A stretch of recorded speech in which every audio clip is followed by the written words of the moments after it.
Fa samy miomakomana ao anatin'ny fety avokoa moa ny rehetra amin'izao fotoana izao saingy ny ankamaroan'ny olona izay nanontaniany mpanao gazety namanay dia nilaza ho tsy manana ny fahefa-mividy amin'izany fa izay misy eo an-tanana no atao mahavita. Fanadihadiana ary. Tsy toy ny isa-taona ny fety tamin'ity taona ity satria nitaraina ny hoe sahirana avokoa ny rehetra izay noadiadiana teny an-tsena teny.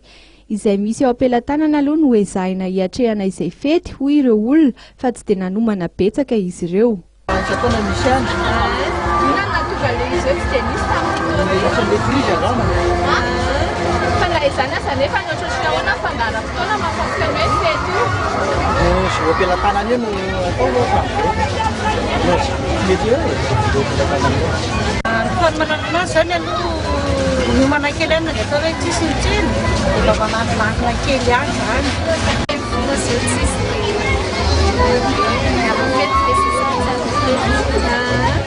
Dia inafo nefa ny hoe fandara fotoana ho an'ny rapitsy amin'ny fety manaraka.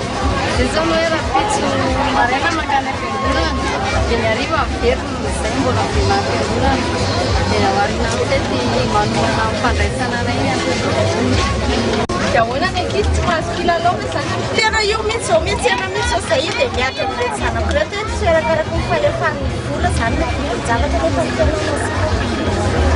Ny fandaharam-potoana rapitsy kosa dia fotoam-pivavahana no atrehan'ireo olona ary avy eo kosa dia isy ny fiaraha-misakafo kely miaraka amin'ny fianakaviana na ihany koa fitsidiana ireo havana avy lavitra.